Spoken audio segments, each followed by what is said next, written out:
Hello Fly Nation and welcome to the Freestyle Your Life podcast, the one and only podcast inspiring you to live your authentic greatness while teaching you that less is more.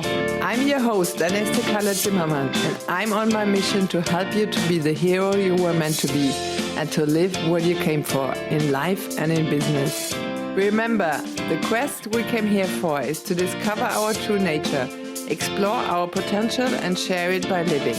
Hello Fly Nation, welcome to today's episode number 36 on the Fly Freestyle Your Life podcast, when Anja Grimone, an international expert on successfully navigating change, explores how to quickly bypass obstacles, especially fear, that plays into resistance to change and gets in the way of successful transition. We learn how to use fear to move you towards the most authentic expression of who you are. By subscribing to the Fly podcast and referring 3 friends who might also profit from the tips revealed, you qualify for the I Love the Fly podcast giveaway. And you can win amazing prizes. Anja is gifting us with a free admission to the Fear Boosting Bootcamp, her 5-week program that teaches people how to use fear as a tool for success. Sign in and subscribe and be sure not to miss this great gift from Anja. On the Freestyle Your Life podcast, I'm providing you with insights and life-changing stories by fantastic experts to share a glimpse of hope for you on your journey. Let's dive right into today's interview with Anja to explore how to use fear to move you towards your most authentic expression of who you are. Have fun with it.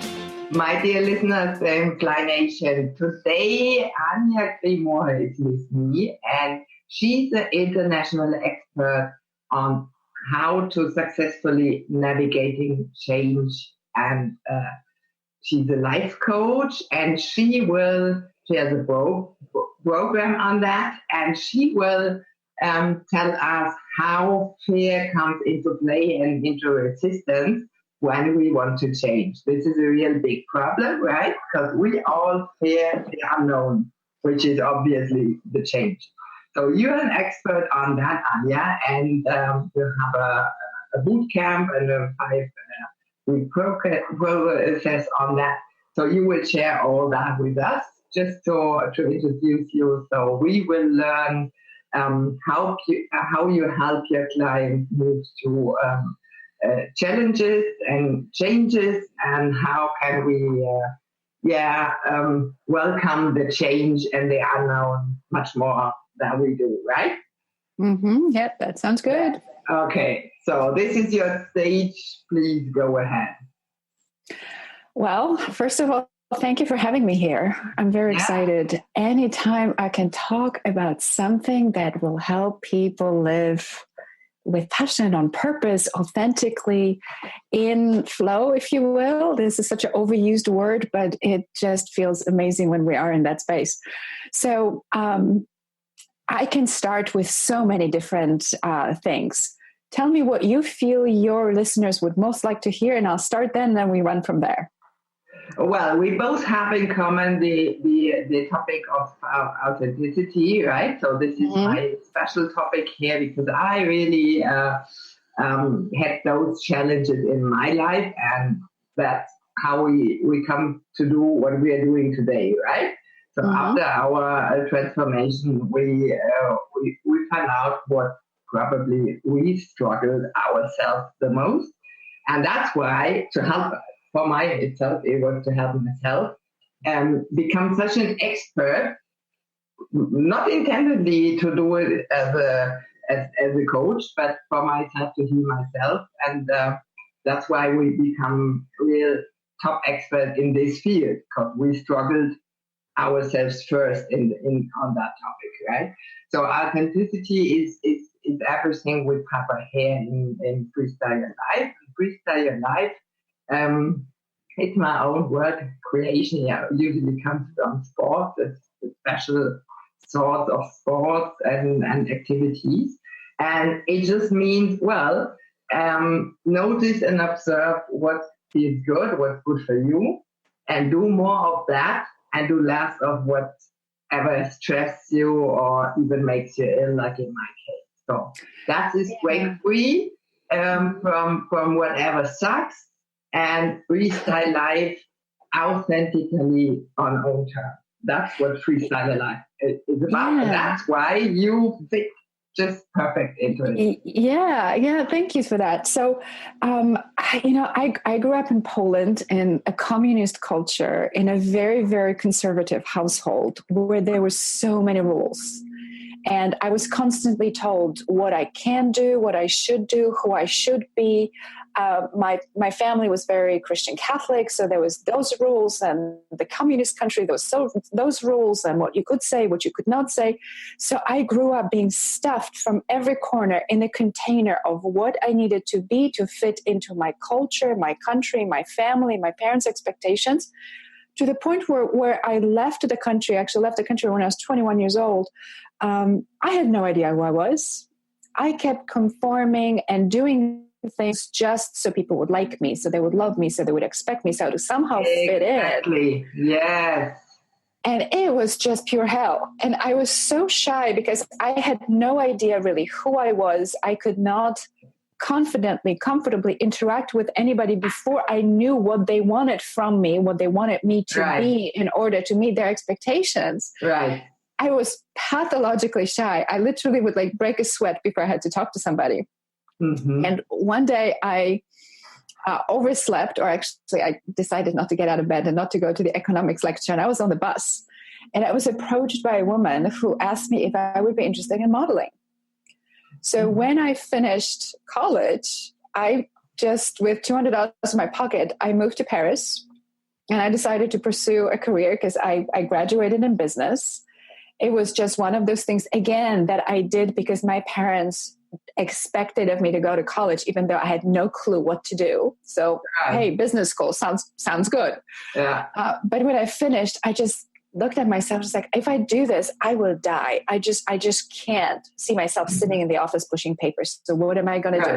Wait, modeling, it was a great opportunity. And I pushed myself into it. Shy as it was, for a shy person, modeling was hell. But it forced me to step out of myself, to be seen, to be visible, and to start figuring out what I'm about. Yeah. And you realized you could shine, right? By doing it, by just stepping into it. It was at that point, it was just the idea of being seen and stepping out and having the courage to be seen and in the process of figuring out what I was about. So I've lived in 6 different countries. I traveled a lot. I met a lot of people. I encountered different aspects of the culture. And slowly but surely, I started sort of aligning with this feels good. This doesn't feel good. This resonates. This doesn't resonate. And slowly, I started kind of figuring out what I'm about. Mm-hmm. But in this process, the reoccurring theme was always fear. Mm-hmm. It was like, how do I move beyond this? It would just come up. Every change, every transition, everything that would happen would generate fear. Yeah. So I became a student. Mm-hmm. I became a student of fear. Mm-hmm. And this is where my whole work around fear, change, transition, because every transition, the first thing that happens, fear comes up. If we let it stop us at that point, nothing ever changes. Nothing ever happens. Right. Completely. Yeah. Point in figuring out how to move to the next step. Mm-hmm. Just adjust this little bit. There's a little bit of echo inside. At your side too? Not much. Okay. I'll adjust it a little bit here. Yeah, that's what I learned. It's almost exactly the same story, Anja. And fear of the unknown and fear of the unexpected, it's normal that this kicks in, right? But what we can do about it is to act differently, right? So if we get too afraid of the fear of doing something different or something new, well, the fear keeps us stuck, right? Like in a prison. We don't move any further beyond the comfort zone. Exactly. And I learned in the process that there are different types of fear, and we live in such a society in which better living through chemistry. If you feel uncomfortable, medicate it, stuff it, do something with it, distract yourself. There's this drive to not feel something that's uncomfortable. Right. But emotions are nothing but sources of information. Yeah. If you think about it, your conscious brain processes about 40 bits of information per second. Yeah. Your subconscious, 4 million. So your senses see, hear, feel, perceive everything.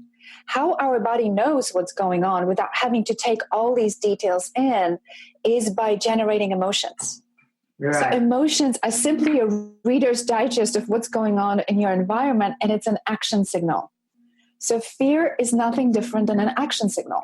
I love that sentence. Please repeat it, Anya. Fear is nothing else.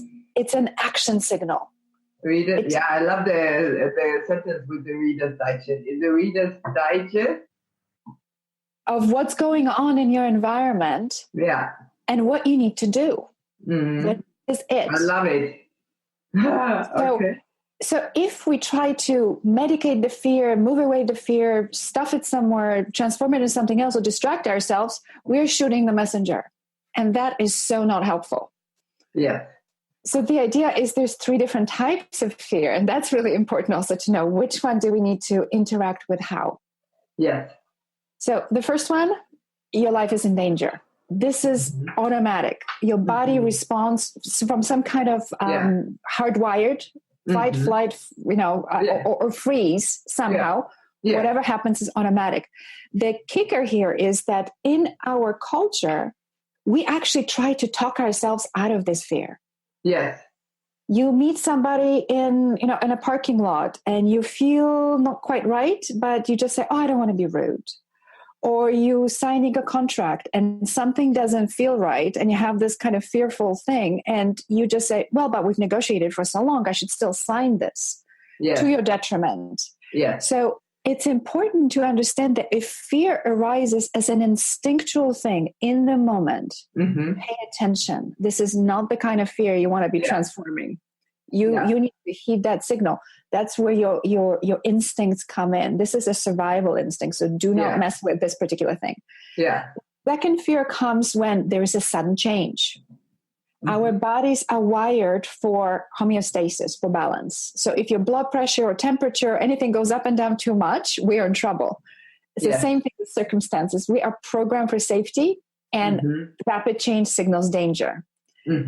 Again, pay attention. Your life is in danger, you act. If not, that's where we have an opportunity to look at this and do something different. Instinctual thing is move away. When we can take a breath, when there's a moment to take a breath, we can then look at it. Okay, it's an action signal. It tells me to do something. What is it that I need to do? It points you to 2 things. What is it that you don't want to happen? It's a valuable signal. You need to know this. Yes. The trouble is when we start making stories about it. Yeah. The what if fear, which, yes, the worst case scenario is one possibility. There's also infinite number of other possibilities. Yeah. So there's 2 things that we can do at this point is we can go to, and I think that's important to do, which most people don't do, the worst. So I work a lot with cancer survivors. And number 1 unaddressed fear for cancer survivors, fear of recurrence. Fear of cancer coming back. Fear of recurrence. So I get it. I'm exactly in your audience, but I just want, sometimes I just, me myself, or I let you repeat it so the listeners can really follow along. Okay, so cancer. So with that, what I always tell people is what is really, really important is to articulate what your specific fear is. Yeah. Because fear of recurrence is such a huge thing. But most people are not afraid of cancer coming back. Most people are afraid of what it means for a cancer to come back. What does it mean? I'm going to die. I'm going to suffer. I'm going to lose my family. I'm going to lose money. Those are much more specific fears. Right. That then we can actually create what I call a plan B, the worst case scenario. It's like buying life insurance. You never want to use it, but you have it. Yeah, exactly. If the worst were come to pass, what are you going to do about it? How are you going to address this worst case scenario? Yeah. But the flip side of it, once you understand what it is that you don't want, you can then look at, okay, so what's the opposite of that? What is it that I actually want? Yeah. And that can start generating a different type of momentum. Because if I don't want to die, what are the things that you can do in order to make that your reality? Right. And one of the biggest superpower at that point is curiosity. Curiosity and fear cannot occupy the same space. Yeah. It's not possible. Yeah. Because the thing is, I was talking about this with Daniel Gomez too. You know, I know you know him too. We had a just amazing talk about that.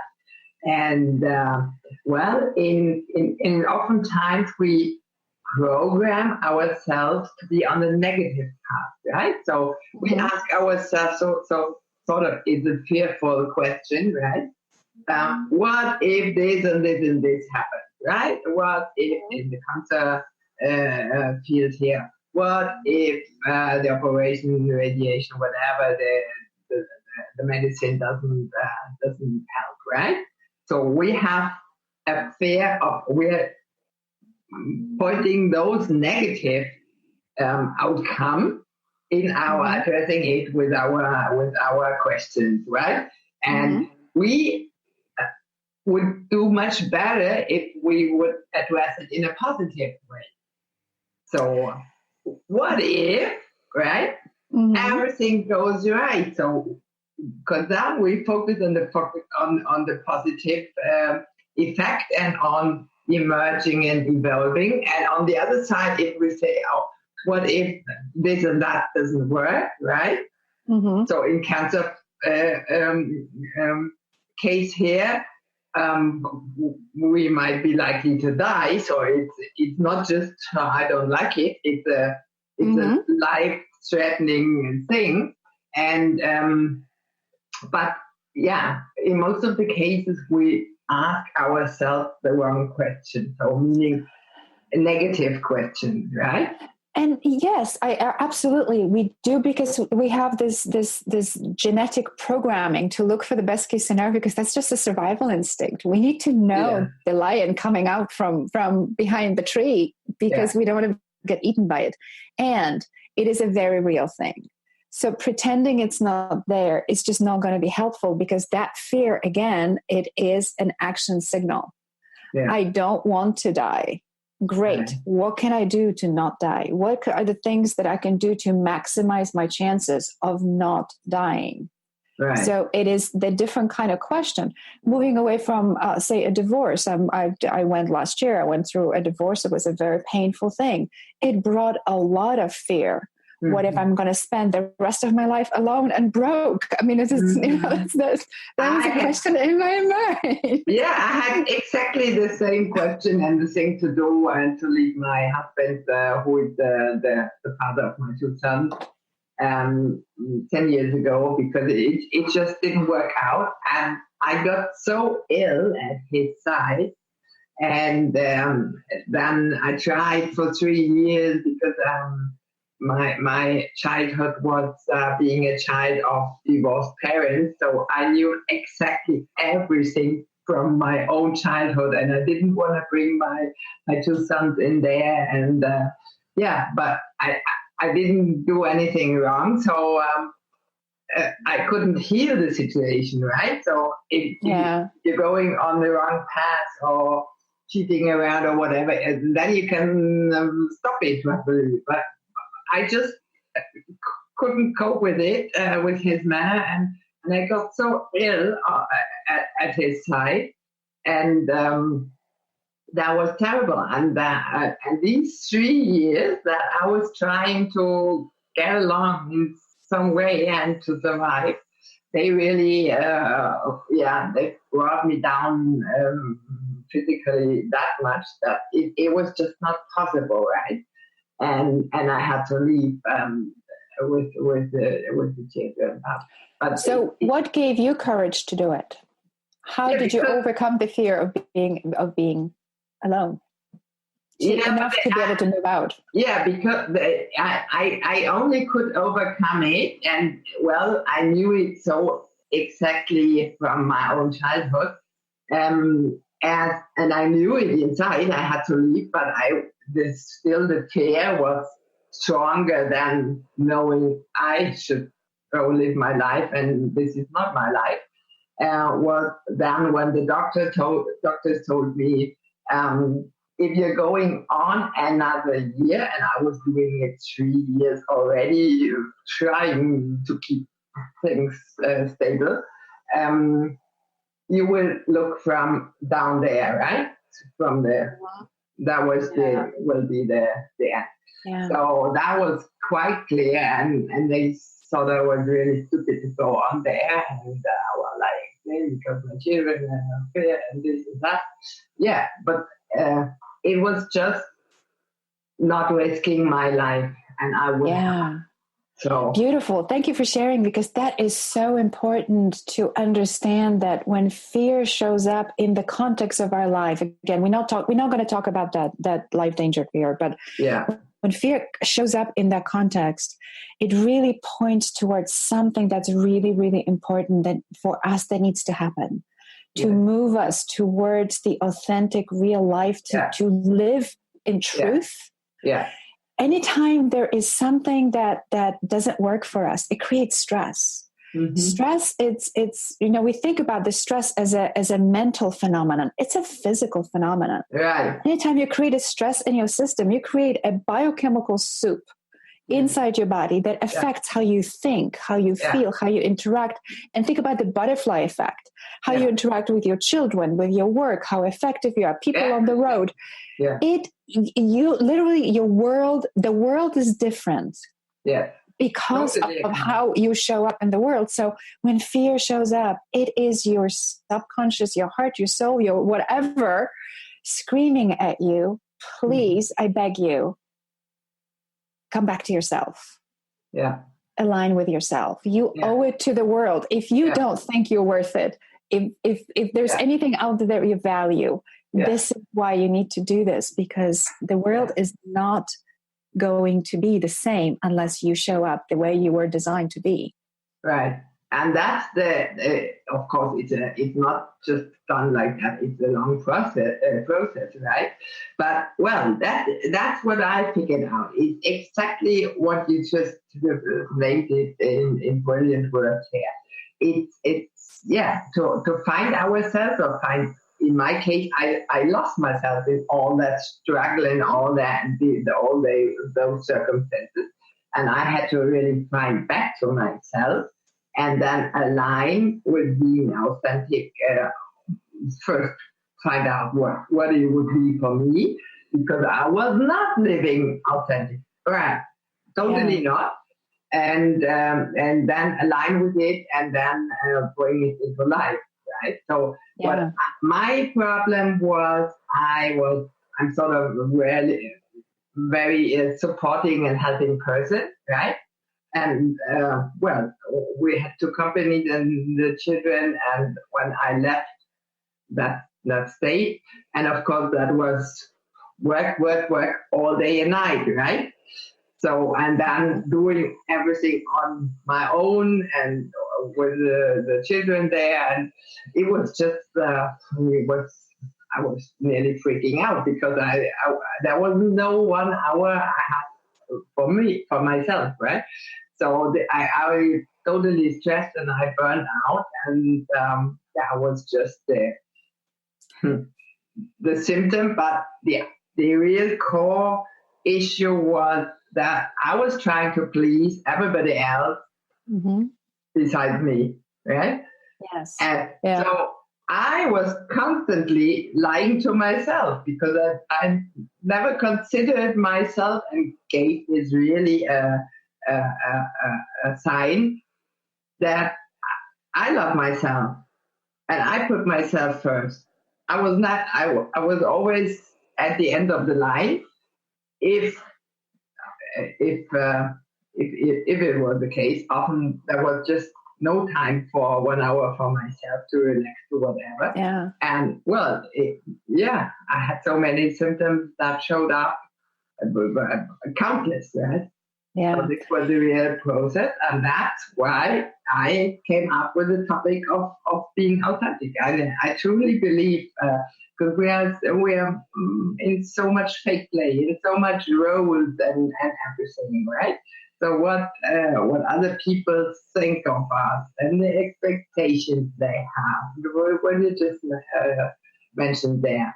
And we try to fit in and to please the other people, and that's completely like getting kicked from ourselves, right? Yeah, and I appreciate it, or what you just said is that it sounds always easier than it really is. It takes time. Yes. There is a process. There's a change happens in a moment. Divorce happened in a moment. That you sign the paper and it happened. It's factual. It's an event. Transition is psychological. It takes time. Yeah. There is a point of grief. You kind of stay in the limbo where the old is no longer there, the new hasn't arrived yet, and inside the middle is a very messy place. Yeah. There's a lot of grieving and letting go. There is some visioning that happened, and there's a lot of uncertainty, and there's a lot of fear, and there's an amazing opportunity in that mess to just say, okay, well, like a chrysalis and a butterfly. Before the caterpillar can turn into a butterfly, it has to turn into muck. Right. It's the muck space that has these intelligent cells that will inform this muck how to become a butterfly. Right. So, and there's a process, there is a system to it. There's a beautiful, elegant way that we can navigate transitions without skipping any particular step along the way. Yeah. So this is something I also teach people is that there is a moment in which you letting go, and it's important to let go, and it's important to grieve. You can't just jump from loss to, I'm going to live a great life tomorrow, or acknowledge the fear comes up. And again, fear shows me what are my blind spots, where do I need to pay attention to, but also informs what I want. Yeah. And then you can ask yourself, why do I want it? What are the values behind it? What are the rules, to your point? What are the rules that I have around being able to experience it? For example, I was talking to a client of mine who just said, also divorced, and she was saying, well, I don't know where I'm going to get love from now. I'm just going to die. I have no love in my life. So we asked, what are the rules that you have? What must happen in your life for you to experience love? And she said, well, I have to be in a relationship. Well, that's not a very good rule because it's completely out of your control at this point. So are you going to tell me that you are actually going to limit the ability to experience love because you have the rule that the only way you can get it is to be in a relationship? Yeah, and you're needy, and you're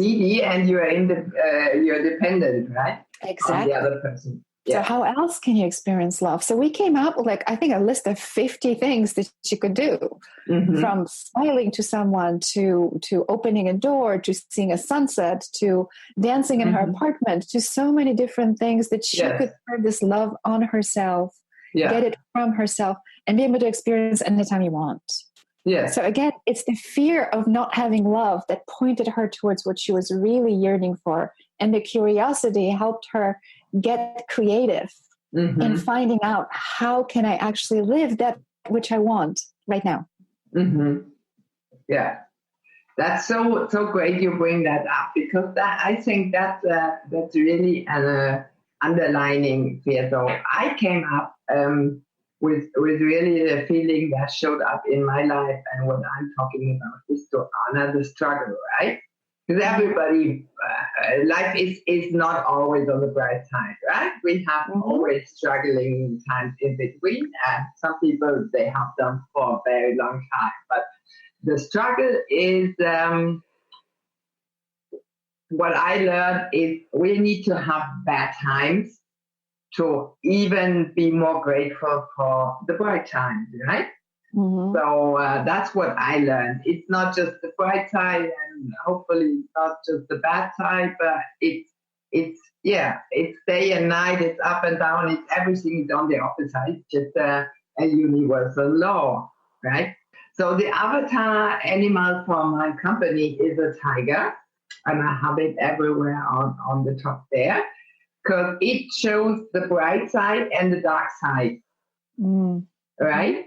So there's always a side on the other side, which is just not in the light, right? So when we have daylight here, it's night over in the States. It's just like that, right? So that's how I came to it, and I learned that really the hard way to embrace the bad times and the struggle, right? Because that's beautiful. Yeah, authentic means for me it does mean to be the whole, to be one, right? yes. And that's not just the positive things I have, and not just the negatives, but it's all of that. So like a mom hugging her baby, right? So we should take all parts and aspects of ourselves and embrace everything. And this means honor the struggle to become whole, right? And once we show up whole, then we are authentic, right? But before, we are always playing roles and to show up with different masks and faces because we don't want to show our fear or whatever, right? Yes, it's all the rules that we have been taught of how we need to be. And I think it's so beautiful that you're bringing it up. It is so important because I really feel that the core of human suffering is that we reject the dark side. We reject the shadow. We reject the part that is actually inherent in what it is that we want. We want the good stuff, but we want to reject the bad stuff. And it's in everything, every little thing, not just big things, not just if you want to love in your life, if you have a child, you love this child. It's the biggest thing you've ever done. And they can be annoying and smelly and messy and break your heart 3 times a day, every day. Would you ever give that up? Never. It comes with the territory. If you want to make an amazing meal, you still have to shop, pay for food, clean up the dishes afterwards. There's an inherent pain and struggle that's associated with the things we want. So we cannot have the amazing, rich, inspired life, people, relationships, job, careers, unless we are willing to pay the price to have them. When we can accept this, there is no resistance to what is. We simply use this as, if I want this, I will have to do this as well. So there is a price to pay for everything we have. So totally. What is it that I'm going to struggle anyway? Might as well struggle on a service of what I want. Exactly. So for me, this means really to embrace the shadows, right? And this is a step to really become authentic and live in oneness, right? Because freedom. Otherwise we are always fighting against ourselves, right? And there's an amazing freedom in that, because if I have a courage to show up, I am going to lose people. There's always going to be somebody who's going to hate me no matter what I am. I lost a lot, but I'm grateful for it because it was needed before. It was really urgent to just I had the problem. I never learned to say no. And I was very uncomfortable with it, and I have it's a strength and it's an ability, but on the other side, it totally blocked me. I can feel other people's emotions and feelings, right? So whenever I tuned in there, and I for myself would say, no, this is not okay for me. And I felt the other person, if I come up with this no, their disappointment and their sadness and whatever. And then I made up my mind, then I will do it. So I didn't come over with the no. I should have said for protecting myself, right? So I ended up in doing. And that, of course, was completely crazy and undoable. So it was sort of, then I was rejecting the empathy part, the really big, strong part inside. And because I said, I would say no, but the empathy part is there, and this always kicked in and made me so afraid of the other person, what they're gonna experience to feel if I say no, I cannot understand, I cannot support or whatever it was, and I didn't say it, and that of course caused my illness, right? Because it was just crazy what I was doing, and I had to change and transform myself over and over and over, and to being authentic today, and to get off all this judging and determined things and having expectations of what's going on. I just stopped all that, but it was a process, right? Yes, absolutely. The metaphor that comes always into my mind is if you have a sculpture in the middle of the room and you have 10 people looking at it from different angles, and then you ask them about their sculpture, every person will tell you something different. Mm-hmm. Oh, this is the most beautiful sculpture I've ever seen. Oh, I hate this. I don't like this kind of art. Does it ever tell you anything about the sculpture? No. What you learn about their point of view. Exactly. So this was one of the most transformational ahas for me when I realized that how people react to me has nothing to do with me. Yeah. It has to do with their preference. Yeah. So I might as well be myself and let people self-select to be in my life because they want this. They want me. They want what I represent. And everybody else needs to find their own sculptures. Mm-hmm. I don't need to be everything for everybody. This was one of the most liberating perspective shifts that I've ever had. Right, me too. Because somebody's always going to judge me. Great, I'm just not your cup of tea. Thank you for telling me. I celebrate rejection. Yeah. In my process of dating and meeting people after divorce, I actually went out there with the mindset, I celebrate rejection. Because if you say no to me, that means I'm just not your sculpture. I need to find someone who will appreciate this art. Yeah. And there's so much freedom and beauty in that. Yeah, just love the metaphor with the sculpture. Well, everybody has his own point of view due to experiences and whatever in life we went through, right? And that's how we look at things. Because the sculpture is still the same, right? But people have different thoughts and impressions on it. So it's nothing about the sculpture, right? It's just about the expectations and feelings and the past, which interferes when people look at it. So that's what I'm pointing out, right? It's exactly that.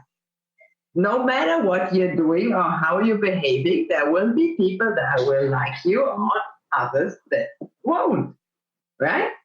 Then why do you think so many? To please others just to be loved. Yes, everybody of us wants to be loved. It's one of the greatest dreams and wishes we have. But if we turn to be somebody else just to be loved, we are on the completely wrong path because we are not with us anymore, right? Well, I also have a theory. I have a theory that when we are not in line, when we are not honest, some crazy 95% of communication is nonverbal. Right. So it's not what you say, but what comes out of you. Yeah. And I think as human beings, we are terrific at picking it up. So when we are in relation to other people, circumstances that we are not authentic, on some instinctive level, the other people know this. And there is a stress and there's a mistrust. And that's where things kind of fall apart. And then we collect evidence. Yes, see, people don't like me. Mm-hmm. Try something different for a change. Be the light and let the moths come to you. Be the brightest, the most authentic you, and let people come to you that will resonate, and they will see and feel and perceive the authenticity that comes from you, and they will trust you. They will feel safe with you. They will want to be in your orbit because you are you, and there's no stress and there's no weirdness that's perceived on any level. Right. So glad you bring that up, because in on the first side you think, well, I didn't lie to them. I did do everything right, but you're constantly lying to yourself, right? If you just want to do things to please other people, you're totally self-sabotaging yourself, and this self-sabotage afterwards in the next step shows up in your behavior, right? And other people just, they don't know what's going on, but they can sense there is an unhonesty in there somewhere. That's just what you explained, right? So I had to cope with not being honest or experience not honesty since my early childhood exactly in my childhood with a parent, and that led me to really have honesty as my highest value, right? That just comes because there was none, right? So what I learned is we need to stop these playing these rules and wearing that mask, right?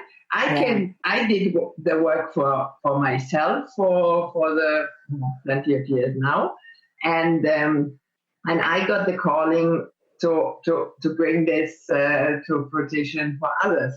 Also, right? That's why I'm doing here what I'm doing. But it's a process, right? It's not like you can. I'm honest. I'm authentic. No, it just doesn't work like that, right? So So find out what we are all about, and the big part is are the core values. That's what I believe. So my suggestion to the audience would be to start practicing and strengthening the muscle of impeccable words in a very, very small way. So it could be, I think in our culture, and I do this too. I catch myself all the time. The little white lies. Somebody says, "Oh, how are you doing?" "I'm great." "Well, I'm not great. I'm tired. I'm cranky. My teenager just, had a blowout with him," whatever that may be. "I'm not great." By just saying it mindlessly, I've just told a lie. So can we practice those little things where just, even in these, not charged, not big, it's not life-changing, but start practicing habitual impeccability of a word. That whatever I say, it's the truth. And when fear shows up, even if it's a little uncomfortable, I'm afraid of, I don't know, I need to drive to a new place and I'm afraid about it. It's an action signal. I may get lost. I may be late. I may be what is it pointing you to? What can you then do to handle that fear, point you to what you want? You want to don't want to be lost. You don't want to be late. Right. What can you do towards that? Start practicing decoding your emotions, because you can do it with every emotion, but especially when we're talking about fear. Start decoding your fear and start practicing impeccable word, and see where you will gather the momentum, because it's going to feel good. It's going to feel good to tell the truth.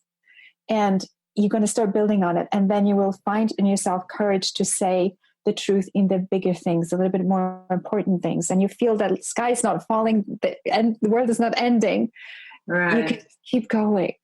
So start small. You wouldn't go to the gym and start lifting 50-pound weight right away. Yeah. Start with 1 pounder. Step by step.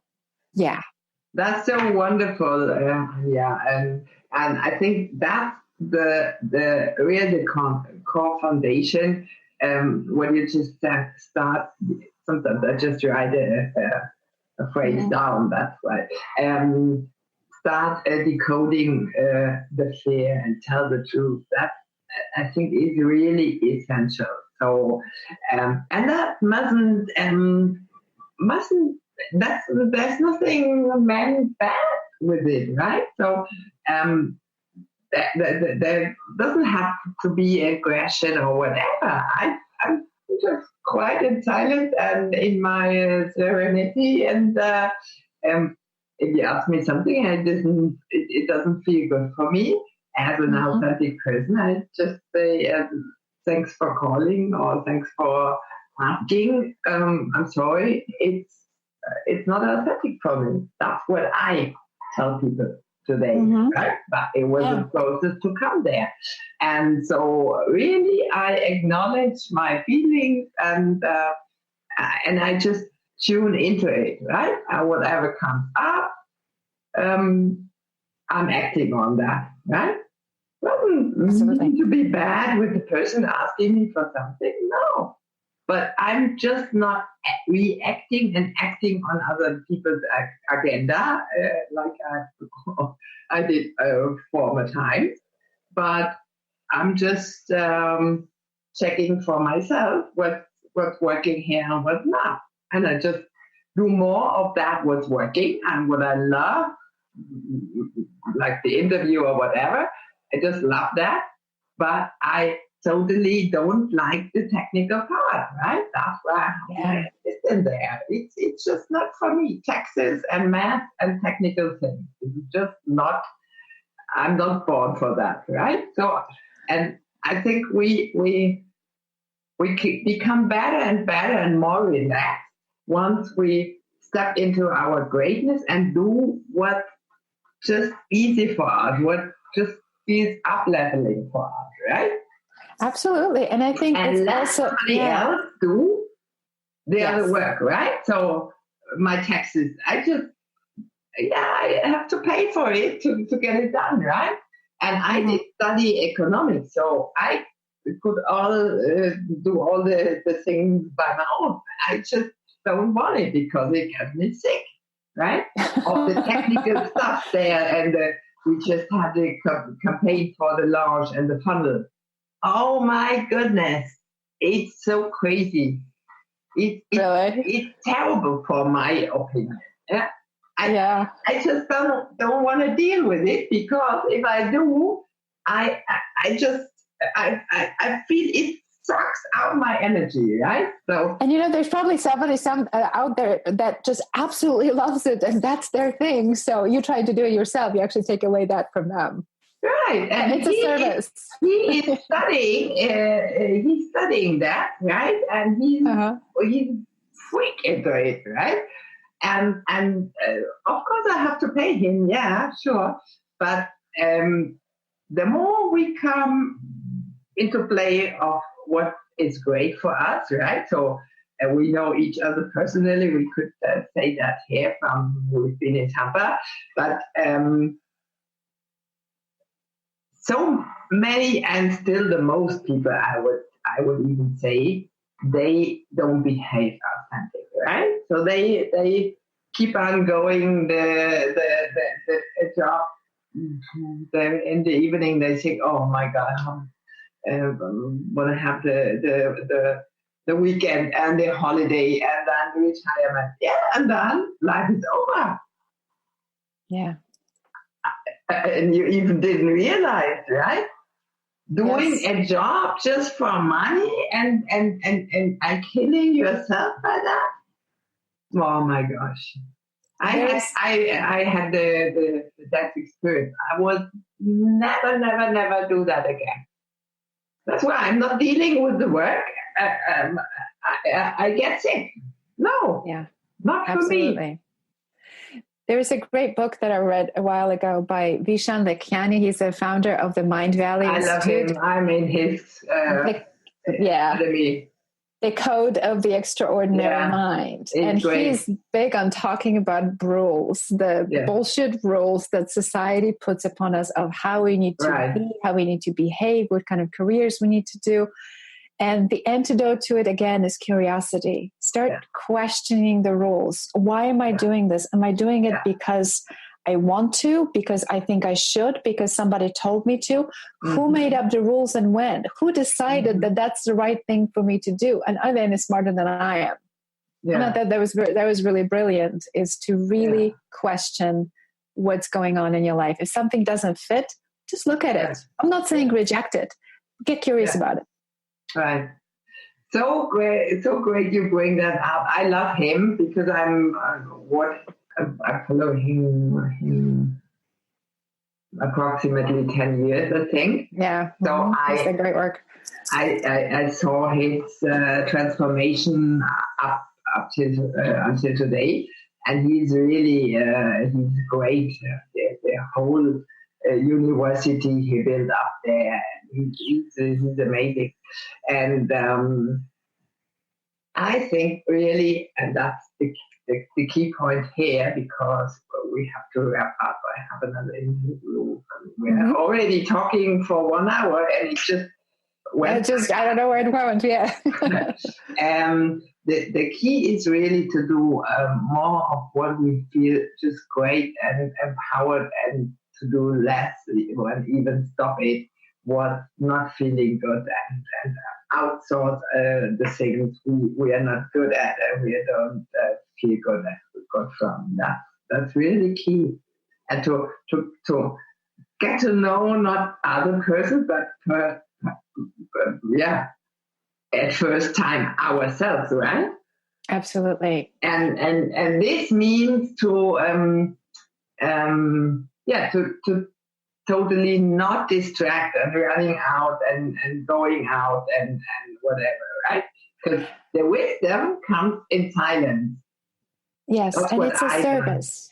And it's a service. To be yourself, to be your authentic self, is a service to the world, because people need you, but they need to be able to find you. And to be able to find you for what they need from you, you need to be yourself.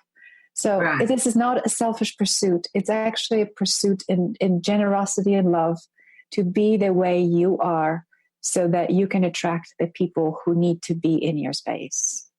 You are so wonderful. So one of the things that I do is just explain. I had the transformation towards it in my own life. And the other thing why I'm doing the podcast here is just to bring up such amazing people like you, Anja. Thank you. To get even more visible for others who need them, right? Thank you. That's a really wonderful thing you're doing. And the thing is, if we don't show up and become more visible, then nobody can find us. Exactly. And it's not a bad thing to do for ourselves, but also for the people who just need you, right? Exactly.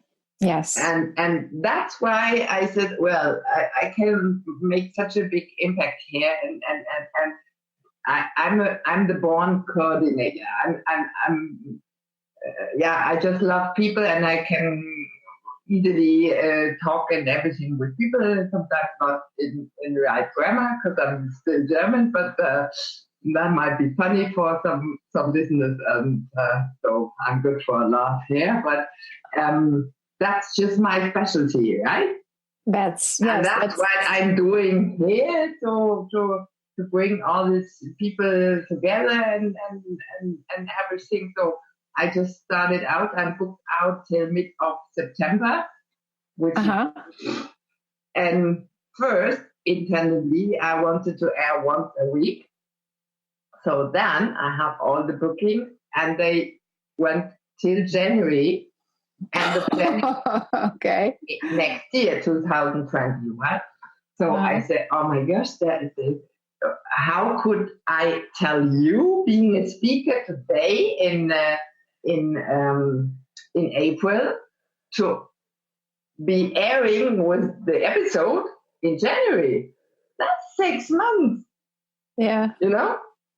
Because of course you want to be not too far away on the spot, right? That's why we're doing it, and I want the listeners to see you in the episode and everything. So I said, okay, that's a luxury problem I have, to have too many speakers who wanna speak, because most of the podcasters they but it also speaks to the richness of the offering. Like, there's so many people who are there and helping to sort of elevate the entire community. They elevate the entire consciousness of our surroundings. So for you to facilitate that is really an amazing work. So thank you for that. Yeah, you're so welcome. That's really what I feel in my heart. That's what I want to give and need to give, and when I feel good, right? So then I changed to airing twice, and because it was just crazy to have your episode in next year, right? Yeah. But and I think we run on this system now. And I intended to do solo interviews, which is just me teaching on whatever subject. On camera, And they are not even planned inside, right? Because this is another episode.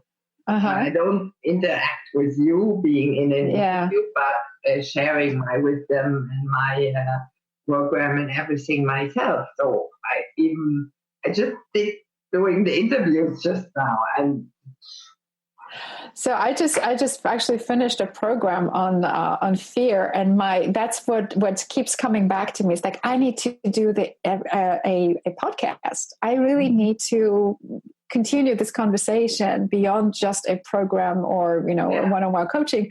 I need to continue this conversation. So I'm actually kind of inspired. Listening to you right now is perhaps starting my own channel for that particular subject matter of change, transition, and fear, to kind of, like you, spread the world and get it out there. So, I really think I had the calling, I had the idea to do it, and I'm doing it now. But it's completely different than being on somebody else's podcast, right? And I'm sure. And have a talk, to do all the things on your own because of all the technical stuff there, and it's quite a bit at the beginning, right? To be on. We just got up on iTunes, because they take 1 week to verify and check everything, and but all the rules they have, you need to follow. And it's a big thing with Apple. But just today we got they put it online. Yeah, because I was looking for it. That was congratulations. I was looking for it yesterday. I found your podcast on your website, but I was just looking for it yesterday on iTunes. Right. No, they approved it this morning, and they wonderful. Congratulations. I will send you the link later on if you want. Great. So wonderful. Spotify and Stitcher was on the day before yesterday already. They just went like that. Maybe 2 or 3 days, but not that long that Apple did. And iTunes was uploaded this morning. So it's a big thing. The episodes and everything have to be uploaded there. And they took a little time. And I was like, with my technical assistant this morning, I said, I want to call there. I want to know. And he said, no, it's just following the rules. We did everything. I prepared everything. I asked everything and whatever. I made him with all the stuff there. Because we have a platform we pay for. This is Libsyn. And Libsyn is the platform to transfer all the episodes and the content onto the directory. So we do bring it into Libsyn in our account, and Libsyn spreads it to iTunes, to Spotify, to Stitcher, and to unfortunately we don't have Google Podcasts here in Germany. I would love to have my show on there, but in Germany they don't have we have everything here and Google is everywhere, but we don't have the Google podcast. I don't know. I don't know. Google made somebody mad in Germany. Yeah. So, well, we have this accounting company to spread it for us, right? So that's wonderful. Well, congratulations. Thanks. Yeah. And thanks so much for being Thank you for guest, Anja. Thank you so much. I really appreciate it. Appreciate it. And I will put all the details in the show notes. And well, I'll send you a mail with the link afterwards. Wonderful. And great for being here. Thank you. Thank you so much. Thank you. Have a wonderful day. Big hug. Hello, Fly Nation. I hope you got new inspiration to seek help and surrender to love no matter what situation you're in. Hopefully you could take away that you have so much influence yourself on your healing by transforming yourself just like we did. It's possible to become authentic and live in freedom and finally come to a sense of peace and to embrace life joyfully. All experts and myself are happy to assist and support you. Just reach out to us. And be sure to tune in next Thursday when Christina Marlet and I talk about courageous self-care. Remember, Fly Nation, break free and fly. Talk to you on Thursday. Bye.